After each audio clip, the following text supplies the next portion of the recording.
Ora, boa tarde. Vamos dar início à terceira sessão do dia. Pediram-me que avisasse que a discussão referente às duas comunicações que não foram discutidas na parte da manhã serão agrupadas depois, quando se fizer o debate desta sessão. E nesta sessão passamos para o levante. Acho que agora não é politicamente correto já dizer levante. Charque. José Torró e Alexandre Mateu. José é professor titular de História Medieval na Universidade de Valência. Estudou as dinâmicas expansivas e fronteiriças dos reinos cristãos ibéricos, com particular atenção à Coroa de Aragão e ao Reino de Valência. Alexandre é investigador pré-doutoral no Departamento de História Medieval da mesma universidade. E eles vão-nos falar sobre a apropriação e transformação cristã das mesquitas no Reino de Valência nos séculos XIII e XIV, e quanto mais não seja, estes encontros têm sempre a vantagem de nós podermos ver pessoas que não encontrávamos há quase 20 anos. José.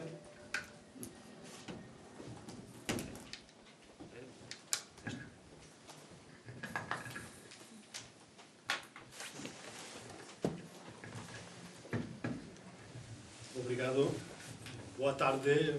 Muito obrigado pelo convite a este coloquio. Como es bien sabido, la conquista de la región central del Charca-Landonus por el rey de Aragón tuvo lugar entre 1233 y 1245. Valancilla, la ciudad de Valencia, se rindió el 28 de septiembre de 1238 y algunas semanas más tarde se tomó la decisión de constituir en estas tierras un reino nuevo diferente de Aragón y Cataluña, el reino de Valencia. Pero las conquistas militares no habían terminado. Ciertos focos de resistencia musulmana no se sometieron hasta 1258. Fue una larga conquista y para poder llevarla a cabo en plazos razonables fue necesario otorgar pactos a las comunidades musulmanas locales, asegurando la permanencia de las aljamas andalusíes que se reunían. De forma específica, los pactos garantizaban la conservación de las mezquitas, de sus bienes jabús, la llamada pública a la oración, el oficio de Sahib al-Salah, que se hacía cargo de las mezquitas, la casa donde este personaje, el Sahib al-Salah, residía, aunque también es verdad que se introdujeron ciertas limitaciones, como en 1215 la prohibición del adán, la prohibición de la llamada pública a la oración. Un ejemplo de estas mezquitas en zonas de mudéjares de población musulmana es esta de la Sharar, que fue reformada en el siglo XV. En el resto del reino, la gran mayoría de los musulmanes fueron expulsados, sustituidos por colonos cristianos, de modo que las mezquitas pasaron a formar parte del botín inmueble y como botín fueron gestionadas, siendo objeto de reparto entre los pobladores participantes en la empresa militar. En principio no había una norma clara que prescribiese a quién debían pasar este tipo de bienes, aunque parece que se aplicó aquí lo que Carlos Laliena ha denominado principio de homología, la idea de que la atribución de bienes inmuebles debía hacerse de acuerdo con sus características jurídicas y sociales. Así, del mismo modo que los bienes del sultán o del mazán pasaban a manos del rey, las mezquitas y otros lugares religiosos pasaban normalmente a la iglesia o a instituciones eclesiásticas específicas. En las Cortes de Monzón, en 1236, cuando el proyecto de la conquista valenciana adquirió carácter de cruzada, el rey Jaime I solo se comprometió a dotar de forma adecuada la futura Catedral de Valencia y a entregar compensaciones y donaciones al arzobispo de Tarragona, así como a los clérigos y milites que acudiesen con él a la campaña. Este compromiso se concretó pocos días después de la entrada de los cristianos en Valencia. El 18 de octubre de 1238, el rey hizo donación general a la Iglesia de Valencia de todas las mezquitas con sus casas y bienes raíces. Ahora bien, 3 años después, el mismo rey confirmó al obispo todas estas donaciones, las mezquitas públicas o privadas, grandes o pequeñas, conforme fuesen llegando a manos de los cristianos, pero a cambio el obispo había tenido que ceder al monarca el tercio del diezmo eclesiástico y también los bienes jabús, las posesiones de las mezquitas. Y este no fue el único cambio. De hecho, solo 4 días después de esa primera donación general de octubre de 1238, hubo que introducir una excepción significativa. El obispado no podría reclamar las mezquitas grandes y pequeñas que tengan forma de torre o fortificación o se hallen en el interior de estas. Lo que plantea el problema muy interesante de la presencia de mezquitas en el interior de los numerosos recintos fortificados del Sharq al-Ándalus. Y algo también igualmente, como se ve también en algunas referencias, y algo tan interesante como lo es la posibilidad del uso de algunas de las torres defensivas como alminares, presumiblemente rematados con yambur. Algo que se entrevé, como decía, en ciertas referencias documentales y que parece corroborar un estudio de caso como este que se puede ver en la imagen de la Torre de les Masanes. La exclusión de mezquitas en fortificaciones es perfectamente lógica porque podía perjudicar a los señores laicos de castillos y torres, que podían ser reclamadas por su naturaleza de mezquita por parte del obispo.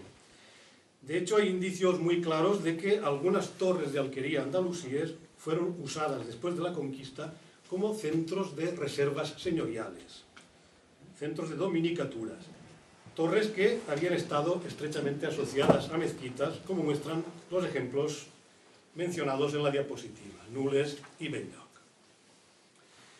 ¿De cuántas mezquitas estamos hablando?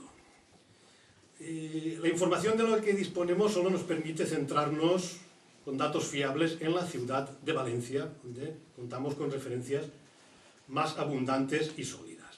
Cotejando las donaciones registradas en el libro del repartiment, una inspección de inmuebles que se llevó a cabo en abril de 1239 y las menciones en la multitud de documentos del siglo XIII, puede darse un número mínimo de 40 mezquitas en la ciudad, 9 de ellas en los arrabales extramuros, y un número máximo de 70. El contraste es evidente con la información que se obtiene de las fuentes árabes, donde solo llegamos a identificar 11 mezquitas. Entre 40 y 70 mezquitas, pues, quizá más cerca de la cifra segunda, de la cifra elevada que de la primera, nos da una aproximación coherente con los cálculos de Ricard Soto para la ciudad de Mallorca, entre 32 y 48, y coherente también con la estimación a partir de los datos de Magdalena Valor e Isabel Montes para Sevilla, que permiten postular unas 80 mezquitas. Podemos mencionar otros elementos de referencia. Sabemos que en Valencia debía haber entre 22 y 26 baños públicos y entre 36 y 45 funducs. Son números, son cifras que resultan congruentes con la cantidad de mezquitas que podemos establecer. Eso sí, probablemente la mayoría eran oratorios menores y eso se indica con frecuencia en la documentación. Oratorium, mezquita parva, párvula, parvulina, mezquitiela. En un par de casos tenemos las dimensiones del solar de la mezquita, que nos proporciona esas formas estrechas y alargadas. Ambos casos se localizan en el arrabal extramuros de la Bogatella. Y naturalmente todas estas mezquitas no se utilizaron luego como iglesias.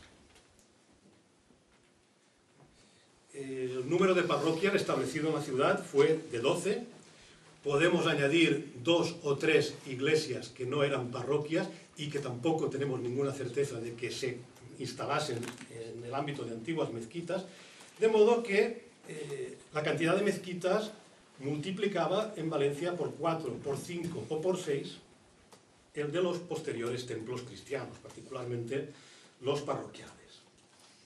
En consecuencia, es más que evidente que la mayor parte de las mezquitas no se destinaron al culto cristiano, sino que se transformaron en instalaciones no sagradas para usos ordinarios. Fundamentalmente para casas, aunque también encontramos menciones aisladas a la transformación de las mezquitas en establo, en un lugar, una construcción para alojar monjas, en un almacén o celler. Un dato interesante, en Xàtiva, la villa de Xàtiva, el consejo local se reúne en una mezquita que debía pertenecer al obispo, pero que se había cedido para este fin.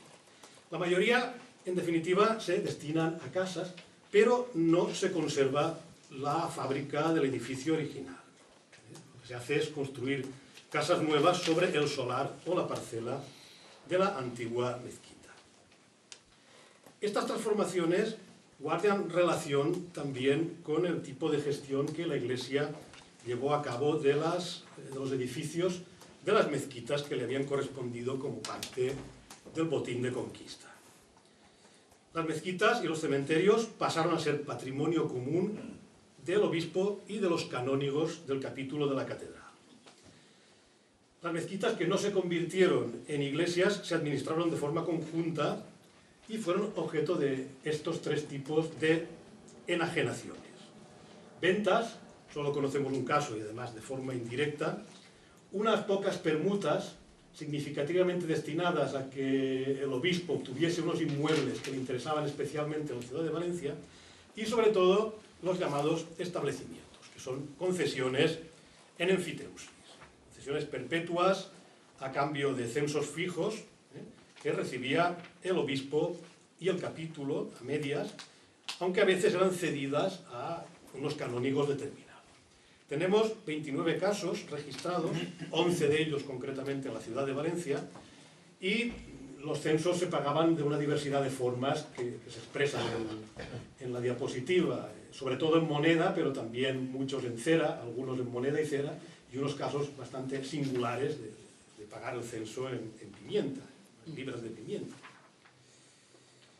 Se advierte por lo demás una gran diversidad de los tamaños y del estado de los edificios.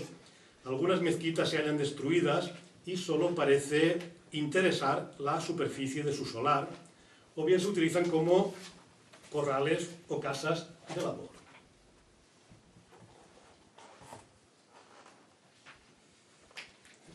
En 9 casos, los censatarios son obligados a gastar unas sumas determinadas en un plazo concreto de 1 o 2 años en obras para mejorar el edificio,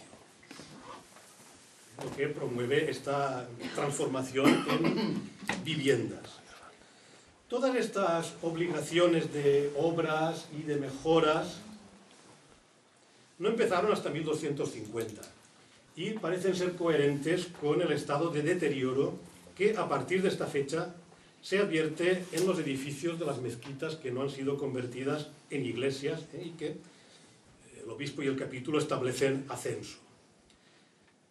En la segunda mitad del siglo XIII, a veces solo 12 o 15 años después de la conquista, se habla sobre todo de mezquitas destruidas, solares o corrales que han sido mezquitas. También encontramos referencia a las mezquitas abandonadas que sirven de lindes en delimitaciones de territorios o de parcelas. Podemos contrastar esto con el caso de Sevilla, donde todavía hay memoria de antiguas mezquitas en el siglo XV, mientras que en Valencia las menciones a mezquitas antiguas son ya muy raras a inicios del siglo XIV y desaparecen por completo hacia mediados de 1300. Mientras todo esto sucede, se da una paradoja que merece cierta atención, y es que se están construyendo mezquitas nuevas, donde antes no las había, donde en las morerías y en los barrios musulmanes de nueva creación, junto a las ciudades y a las villas cristianas. Hay muchos casos, no me voy a detener ahora, pero me gustaría destacar el de la morería de Valencia, donde el grupo de musulmanes al servicio del antiguo emir Abu Zaid, que colabora con Jaime I y se convierte al cristianismo, recibe una casa para mezquita en el barrio que va a ser la morería, extramuros, y unos 38 años después, cuando se produce el asalto cristiano a la morería, la iglesia se apropia del edificio, que era una mezquita nueva de inmediatamente después de la conquista, y deja de funcionar como mezquita para establecer el ascenso a un particular. ¿Cómo se seleccionaron las mezquitas que iban a convertirse en iglesias? Lo que podemos decir a este respecto lo conocemos fundamentalmente gracias a un proceso entre los arzobispos de Toledo y Tarragona sobre la dependencia que debía tener el obispado de Valencia. En este proceso se demuestra que el arzobispo de Tarragona lo que hace es recorrer las calles de la ciudad delimitando los espacios de los distritos parroquiales. Es decir, no está seleccionando edificios de mezquitas para ver cuál es el más apto para convertirlo en iglesia, sino que está primando el carácter espacial de la parroquia sobre el edificio donde residirá la sede de la parroquia. Es un comportamiento lógico y coherente con esa lógica espacial del sistema feudal, que también es la misma con la que se renueva por completo la red de baños públicos en la ciudad de Valencia, por criterios espaciales, por criterios de división de distritos que se excluyen mutuamente. Porque una parroquia es, ante todo, un conjunto de derechos y de rentas que dependen de la extensión y la calidad del distrito que se le asigne. Esto prima sobre la elección del edificio. Además, no todas las mezquitas destinadas a manos de particulares laicos habían sido pequeños oratorios privados. Es decir, las mezquitas públicas importantes se enajenaron a particulares, mezquitas que contaban con sahib as-salah, se entregaron para construir casas, como se puede ver en los ejemplos de la imagen. Respecto a la conversión de las mezquitas en iglesias, es interesante que en las donaciones más antiguas de las que disponemos, efectuadas, más que donaciones son promesas de donación efectuadas 2 décadas antes de la conquista a las órdenes militares, se hable de lugares dedicados a ídolos, mostrando todavía un concepto pagano del Islam en unas fechas más tardías de las que propone John Toland en su libro. Aunque también es verdad que no volvemos a encontrar este tipo de referencias. De todos modos, la idea de limpieza está presente en los rituales de restauración que hemos podido documentar, como también lo está la idea o principio de restauración, principio de reconciliazione, la idea expresa de restauración. ¿Cómo se producen estos rituales? Primero, mediante aspersión de agua bendita, seguramente con la construcción y consagración del altar. A continuación, procesión dentro de la iglesia, en este caso dentro de la iglesia mayor, la que se construye en la mezquita al-Jama. A continuación, toda la liturgia de misa, homilías, indulgencias, celebración de sacramentos y de funciones, y finalmente la colocación de campanas, un aspecto que resulta el más llamativo para los musulmanes, como se refleja en estos versos de Ibn al-Abar, que forman parte de un poema recitado con motivo de su embajada ante el emir Hafsí en 1238, solicitando ayuda para la Valencia asediada por Jaime I. Es un uso alegórico el que hace de la sustitución del adán por el sonido de las campanas, una alegoría que podemos encontrar en otros textos árabes, pero que no menoscaba en absoluto el valor como testimonio de lo que sucedía y de la gran importancia simbólica de las campanas. Buenas tardes. Después de esto yo voy a hablar un poco de casos concretos en que ocurre este tipo de modificaciones, de reutilización, transformaciones de las mezquitas.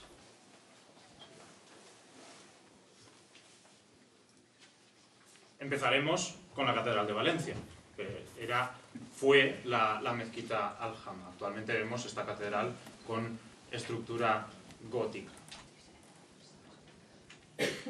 Aquí se ubicó en época andalusí la mezquita al-Jama de Valencia.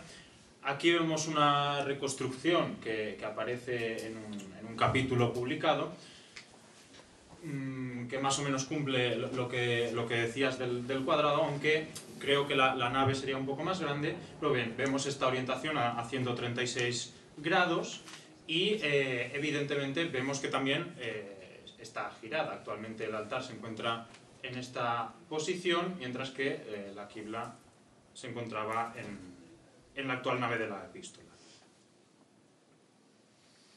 Esta mezquita fue edificada en el año, acabada el mihrab en el año 1105.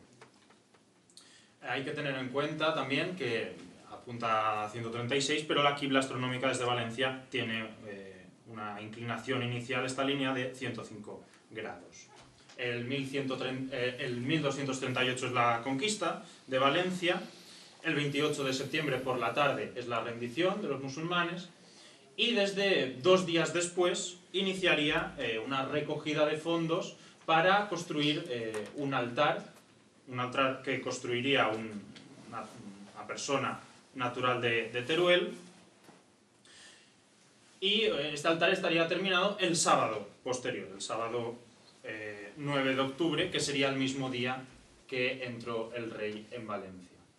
En este sentido, por el cambio de la ubicación en el proceso que se mencionaba antes, nos lo dice claramente, que el arzobispo de Tarragona entró en la mezquita Aljama y dijo claramente que el altar no estaba bien donde lo habían planteado, sino que se debía hacer en otro sitio. Seguramente lo habrían planteado donde estaba el mihrab o cerca, y dice que se tiene que poner en otro lugar. Seguramente explica este cambio de orientación, y evidentemente, claro, aquí habría estado el mihrab y la catedral gótica tiene la orientación girada a 90 grados.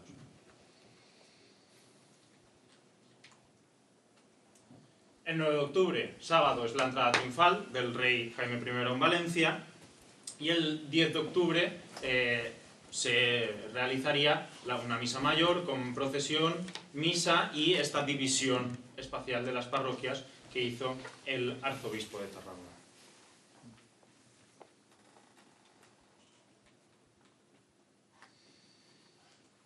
A este respecto, hace falta señalar que lo primero que se realiza es siempre esa construcción del altar, aunque con pocas modificaciones, y que la transformación no se iniciaría hasta tiempo después.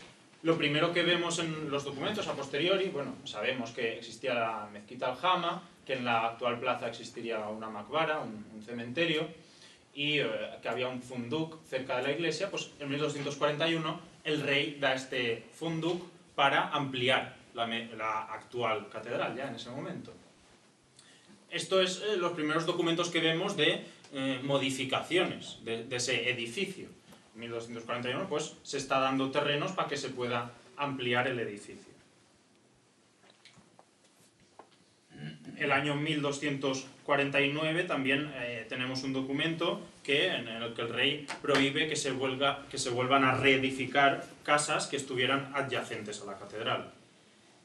Por último, ya en 1262, según dice este documento que copia la piedra fundacional de las obras de la catedral, en 1262 iniciaron las obras de la catedral gótica, la transformación por completo del templo, que aquí vemos una maqueta de cómo resultaría al final de la obra, evidentemente. Por tanto, vemos que acaba con una transformación gótica, pero que se tarda en realizarla, y que al principio solo tenemos modificaciones, quedando la orientación y el edificio. Otro ejemplo lo tenemos en la iglesia de la Merced. Es una mezquita extramuros, cerca de la muralla, en el Raval de la Batella, donde también hemos visto esas dos mezquitas pequeñas. Esta estaba orientada prácticamente de manera astronómica, 103 grados, 105 es la quibla. Y esta mezquita es de las pocas que aparece en el repartiment y que podemos identificar. Y se la da el rey a Pere Nolasc, que es el fundador de la Orden de la Merced, y allí se instalará el convento. Este convento, este templo, la iglesia mantiene su orientación original, y también vemos que no cambia, el templo no es transformado hasta 1382, cuando ya sí que se comienza a obrar de pedra, es decir, de obra gótica, en Major Espai. extendida. Otro ejemplo es la iglesia de San Andrés. La iglesia de San Andrés o San Andreu en Valencia está orientada prácticamente hacia el sur y tiene la característica de que algún estudio ha identificado que seguramente organizaba el urbanismo del barrio. Hay trazas de este barrio más al sur, dentro de la muralla de Valencia, que muestran que seguramente el callejero se organizó a partir de la orientación de la mezquita. No solo sabemos eso, sino que también nos da información de los edificios adyacentes a la mezquita. Es decir, edificios o instalaciones que tienen que ver con los usos de la mezquita. Al lado de la iglesia, en la calle, en la actual calle, se encontraron los baños, que estaban adyacentes a la mezquita. Estos baños siguieron siendo utilizados hasta el final del siglo XIII y serían amortizados ya, pues, final del XIII y principios del XIV, según la arqueóloga que los cavó, y a partir de inicios del siglo XIV vemos, pues, delante de la iglesia se elimina el edificio de los baños, se abre la calle y tenemos el fosar, el cementerio. Acabaré con un par de ejemplos de Sagunto. En Sagunto se han identificado hasta el momento 3 mezquitas. Una, la mezquita Aljama, fue transformada en iglesia, mientras que otras 2 no. Ahí vemos la mayoría de mezquitas que no se fueron convertidas en iglesias. La más importante, la que tenemos aquí, pues la que se convertiría en la iglesia de Santa María. Aquí vemos una foto de la iglesia, evidentemente obra gótica. La iglesia actualmente aún se orienta prácticamente hacia la Meca, son 109 grados, la quibla en Sagunto es de 106, o sea que está prácticamente clavada. Sabemos poco de la mezquita, lo que sabemos es que las obras de la iglesia gótica no empezaron hasta bastante tarde. Una cosa que sabemos nos la dice este documento de 1315, donde dice que diversos representantes del Consejo de Morvedre, de Sagunto, y agentes políticos se reúnen en lo porche de Santa María de la iglesia de Morvedre, es decir, en el porche. Actualmente la iglesia no tiene porche. Está hablando del edificio que había antiguamente, previamente. Por lo tanto, podemos pensar que la mezquita Aljama había tenido un porche.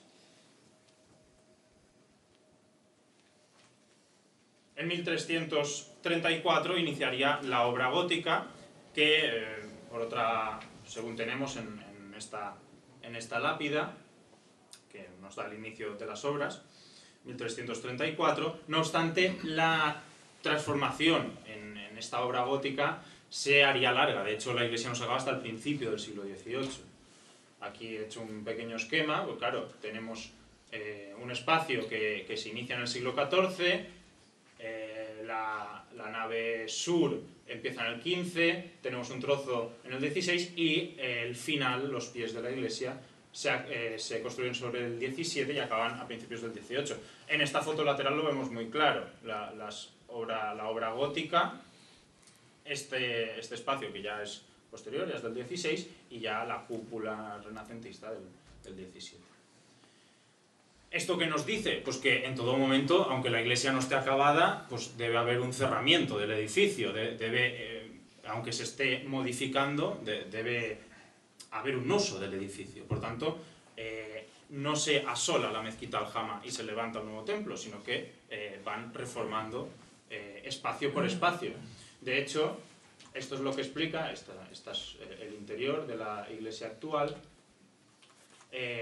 Este hecho es el que explica la amplitud del templo. Es un templo con planta de salón y la amplitud que tendría. En origen es un templo cristiano que sería más ancho que largo, cosa que nos está diciendo que seguramente mantuvo la planta, además de estar orientado hacia la Meca. Por último, tenemos el caso de la mezquita de Bernat Reig. Esta mezquita aparece en un documento en el que el obispo, que era el dueño de la mezquita, se la establece a Bernat Reig y se nos dice claramente las afrontaciones. Esta mezquita se ha podido identificar porque estaba entre la acequia, el muro, vía pública y unas casas. Solo podía estar un lugar concreto de Sagunto. Y es interesante este lugar, ¿por qué? Porque este establecimiento nos muestra, identificando el barrio, está cerca de una puerta lateral de la muralla, pues tenemos un pequeño sector de la ciudad andalusí de Sagunto, en el cual tendríamos la puerta de la muralla, unos baños, nada más entrar, un horno al lado de los baños, cosa que solía ser habitual, una mezquita cerca de los baños, evidentemente, y la acequia que abastecía los baños. Este edificio, evidentemente, fue transformado y en el año 1379 se estableció allí un hospital para pobres y para peregrinos, por tanto, quedó para otros usos. Por tanto, como conclusiones de esta conferencia podemos decir que pues eso, las mezquitas constituyeron el botín inmueble de la conquista, concedida a la Iglesia diocesana. En Valencia, en 1238, había entre 40 y 70 mezquitas. La mayoría, no obstante, hay que tener en cuenta que no fueron convertidas en iglesias, sino que se usaron para poder percibir rentas, estableciéndolas a particulares para transformarlas en edificios, normalmente en casas que se establecían a sus pobladores. Este proceso, documentalmente, observamos que se produce con mucha rapidez. Los establecimientos y las conversiones en iglesia son muy rápidas. A mediados del siglo XIV ya prácticamente no hay mención documental de las mezquitas. Tenemos que tener en cuenta pues, ese olvido que hay de las mezquitas. Por otra parte, la territorialidad como aspecto clave de las nuevas parroquias. Las mezquitas seguramente no tenían este aspecto y vemos que el obispo lo que hace es limitar las parroquias en Valencia, dotando de esta territorialidad a los nuevos templos. Por tanto, prima el establecimiento de las células territoriales a la materialidad de la conversión de ciertas mezquitas. Por último, hay que dividir todo este proceso en dos etapas. Una primera etapa desde la conquista, desde 1238 a mitad del siglo XIV, en que hay una reutilización y acondicionamiento de los edificios existentes. Se construyen altares, se gira la orientación, se construyen capillas, como se ha dicho antes, se construyen campanarios, pero el edificio sigue siendo, a grandes trechos, el mismo. La segunda etapa empieza en 1350, aunque en la Catedral de Valencia un poco antes, y a partir de ahí se reconstruyen todas las iglesias ya en obra gótica. No obstante, esta transformación también la persistencia de orientaciones y en muchos casos de los solares. Los edificios ocupan los mismos solares que las mezquitas, normalmente con ampliaciones. Por tanto, vemos esta persistencia de estos lugares en el lugar. Acabamos aquí. Muchas gracias por su atención.